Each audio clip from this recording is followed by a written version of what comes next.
Bismillahir Rahmanir Rahim. Alhamdulillahi Rabbil Alameen. As-salatu was-salamu ala Rasulihil Kareem wa ala alihi wa sahbihi wa man istanna bi sunnatihi ila yawmiddin. Assalamu alaikum wa rahmatullahi wa barakatuh, brothers.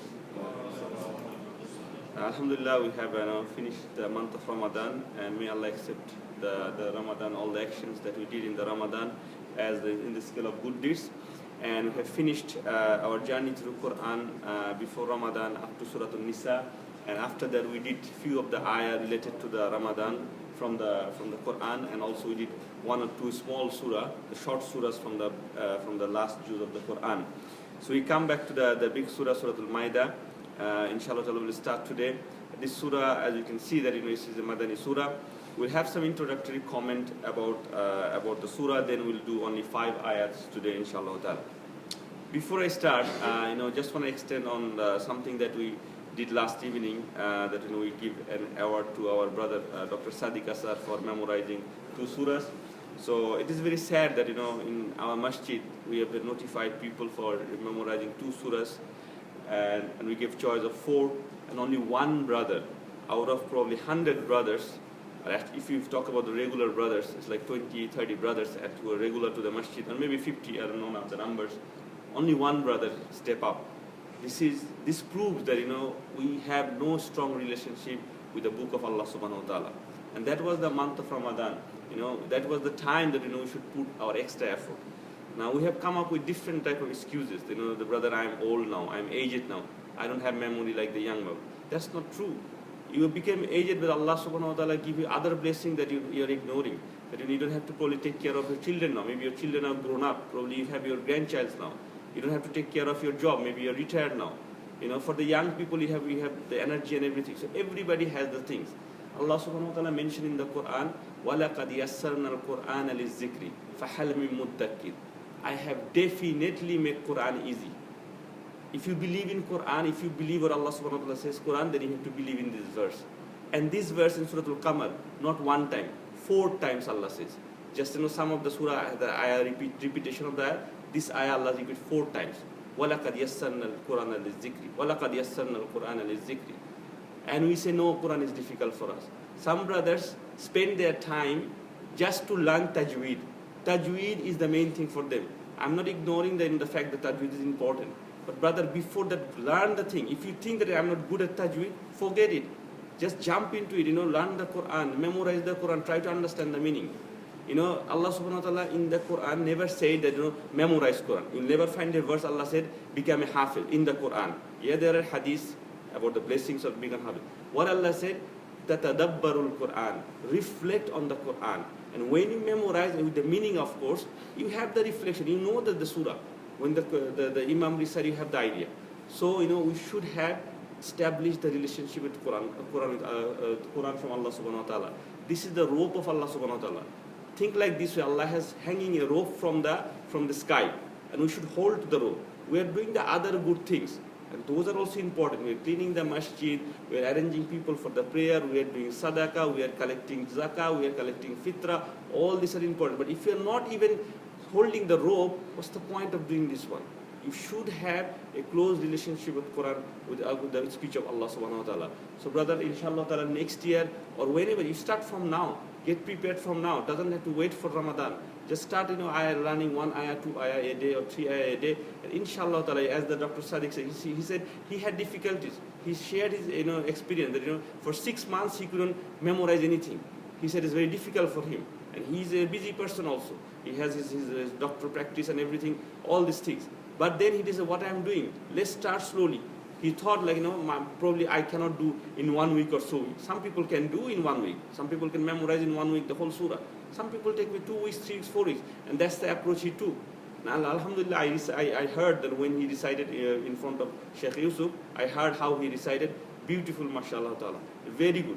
So, we should, encourage from our brothers that, next time, inshallah ta'ala, we should step up and, memorize as much surah as you can. Even for our elder brothers, don't think that you are old. This is the time. Maybe Allah subhanahu wa ta'ala ask you.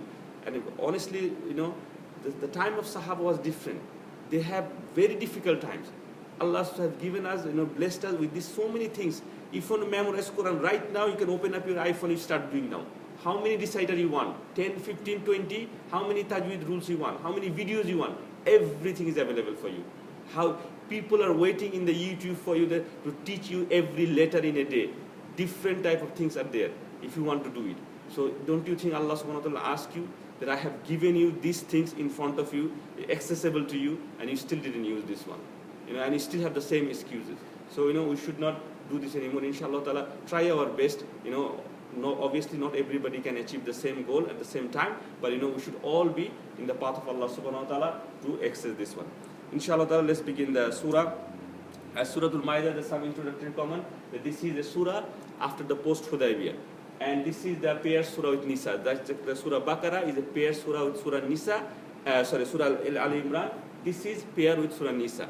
And this is the starting of the second manzil or ahzab. So the Sahaba, some say tabi'in, they have divided the Quran in 7 different sections. So there are 30 sections, like 30 juz, as we say, the 30 para, but there are 7 sections also. And very easy to remember this section. The first 4 surah, Fatiha, Baqarah, Ali Imran, and Nisa. This is first manzil or first ahzab. And then 5 surah after that, 7, 9, 11, 13. And then the last 65 is one group. So it's all the odd numbers basically. So first is the 4, then 5, 7, 9, 11, 13. So these are the section of the surah. It's called Ahzab. So this is the end of the Surah Nisa was the end of the surah, one of the first Ahzab, and this is the beginning of the second Ahzab. Also, we had 4 big surahs. If we finish this one, we have 4 big surah from the Madani territory. So we had Baqarah from Madani surah, we have Ali Imran from Madani surah, we have Nisa, and this is also a Madani surah. So all these 4 big surah. After this surah, we have 2 Makki surah, Surah Al-Araf, and also Surah Al-Anam, number 6, and Surah Al-Araf. And then we'll have another Madani surah, 2 Madani surah, Anfal and Tawbah. And then we'll have Makki. This structure of the Quran, there are scholars who wrote book about them. It is so fascinating that, Allah didn't just put them, like, okay, this is Makki, this is Madani, not like this. There are reasons for this one.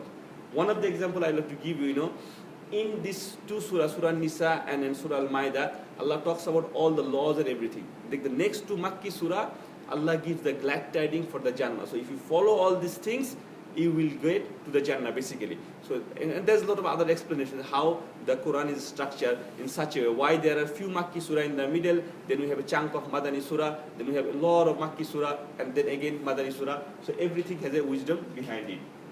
And Surah Al-Maaida basically, the meaning of the Maida is, as you all know, that it means a table spread, or in a simple language, it's a table. Why it's called table? Because this word Maida has come to this surah in the story of Isa alayhi salam. The Sahaba of Isa alayhi salam, which in English we call disciples, his companions, they asked from him that, O Isa, show us a mercy, a miracle from Allah subhanahu wa ta'ala, tell him to send a table of food for us from the sky. So that's why the word Maida has been used for that one. And we'll come to this at the end of the surah, Allah may mention that story. So most of the topic of this surah basically is discussion of dietary laws, especially it starts with the halal and haram, and also the hajj, the marriage ruling, some criminal laws and their punishment in Islam, and the stories of the Isa alayhi salam, as I mentioned before. One thing must mention that this is the time post-Hudaybiyah. When I say post-Hudaybiyah, means what? At that time there is no war. If you remember the seerah of Rasulullah sallallahu alaihi wasallam, when the Hudaybiyah, the treaty of Hudaybiyah is done, so the Muslims and the Kuffar in an agreement that nobody is going to attack each other. So this is the time, and also Allah subhanahu wa ta'ala already given the victory, like in Battle of Badr, Uhud, Khandaq, and all this battle has been finished, and Muslim has the upper hand. And this is the time, all these years before, the number of Muslim is much less than in these years. So this is the time when people come close to, they can go to other people without the fear of war. So they can, travel from Medina to the other places, to other tribes, because there is a treaty there, okay? So nobody is going to attack. And that time Islam is spread in a vast way, and that's why a lot of people became Muslim at that time. That's why Allah is giving the law. Now that you have done your job, you have showed that you can be upper hand with the kuffar, you have showed your courage, you have showed your faith in Allah subhanahu wa ta'ala, now follow this rule. And all these 5 ayah are very big ayah, so I didn't put the Arabic one. They're very long Arabic ayah, so just for the space. So the first ayah starts with Ya ayyuhalladhina amanu, and one of the things I would like to mention, this surah has the most number of Ya ayyuhalladhina amanu. If you recite the surah, out of the 120 verses, lot of verses start with Ya ayyuhalladhina amanu. Obviously this is pointing to the believer, to the Muslims. So Allah subhanahu wa ta'ala says, Ya ayyuhalladhina amanu, awfu bil uqud. This is one of the biggest command in the Quran. Allah saying, "O who you believe, fulfill all your contract." And the ulama say that the contract means anything that you are binding to, it is a contract. Your driving license is a contract with the New South Wales government. Your passport is a contract with the Australian property. If you're a trustee of this masjid, you have a contract with all the rules and regulation of it. Anything you do, anything you're going to work, you have a contract. You have a job contract, an employment contract, a HR contract. Everything Allah is saying, fulfill all your contract. You cannot take your hand. You cannot say, okay, this is with the kuffar, so I can just do whatever I want to do. If I do cheating here, no problem at all. No, that's not how it is. Then Allah, right to Allah saying that this is these are the 4-footed elements, the elements that graze on the grass, they are halal for you. And it says hunting is not being permitted while you are in the state of ihram. So Allah is talking that in ihram time, hunting is not permitted. Now for us, it can sound bit bit funny, who's gonna hunt during the time of Hajj? But that time it was a very, very big thing, because you're traveling from Medina to Makkah or from other places to Makkah, and you're traveling days after days, and you are hungry, and you can see that some deer or some goats, some sheep are running around you. They're juicy, and you can just kill them and eat them. That's a very big test of taqwa. That is just like in the fasting, we don't drink and eat food. So if we are in ihram day after day, because in our time we are in ihram only for a few days, and we have so many, we live in the 5-star hotel and everything. So they are not. It was not like that for them. So that's why Allah mentioned this here, that in that time you cannot hunt anything. And then Allah says, "Oh, you believe, do not violate the rights of Allah subhanahu wa ta'ala." So this is basically mentioning the sanctity of the Makkah, that when you go for ihram, there are some rights there. Also, the animals that you bring for zabiha in the Hajj time, they have their rights, so don't use them for other purposes. And then Allah says at the end of this ayah, as I mentioned in the red, they do not cooperate each other. Do cooperate each other, help each other in piety and righteousness. So as a Muslim, we should help other brothers to do good deeds. Help them to do something.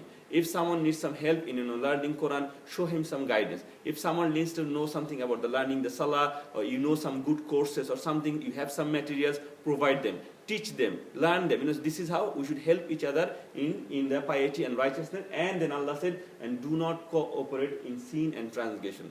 Don't help other to take them to something that will take you to the sin. So make sure that you do your part, but don't join with them or don't bring them with you, which will constitute in a sin. And then Allah said, fear Allah, in that Allah is severe in penalty. The next 2 ayah, Allah is saying here that again the dietary of the prohibited are for the animals, the blood. So this is the ayah where Allah subhanahu wa ta'ala made haram of few things, that the animals, the dead animals, the blood, the flesh and of the swine, the pork, which has been dedicated to other than Allah. So even the animals that has been to zabiha or not on name of the Allah, like the people who take the animals to temples or something, it's not slaughtered in a proper way. So these are all haram. And then Allah is saying that these are all the works of shaitan. And at the end Allah is saying the same ayah, this day I have perfected your religion and completed my favor upon you. So Allah is talking to Rasulullah and all the believers that I have perfected your deen, because this surah, as I said, at the end of just before the Fatih Makkah. So this is the end of the life of Rasulullah, and this is almost the last surah of the Madani time. And Allah subhanahu wa ta'ala is saying that I have approved you, I have chosen Islam as your deen. So all this law, Allah subhanahu wa ta'ala is saying that this has been perfected. So not only the rules of the previous surah, we had the rules of inheritance. In the Baqarah we have rules of marriage and divorce and all these things. So all the social, economical, all this law, all the spiritual laws has been established. So that's why Allah subhanahu wa ta'ala is saying that I have perfected your deen, Islam is your religion. And then they ask you, meaning the Sahaba is asking Rasulullah, oh Rasulullah, so these are the things that are haram, so we cannot eat dead animals, we cannot eat the pork and everything. So what is halal for us? Then Allah said, tell them, everything is halal except these things.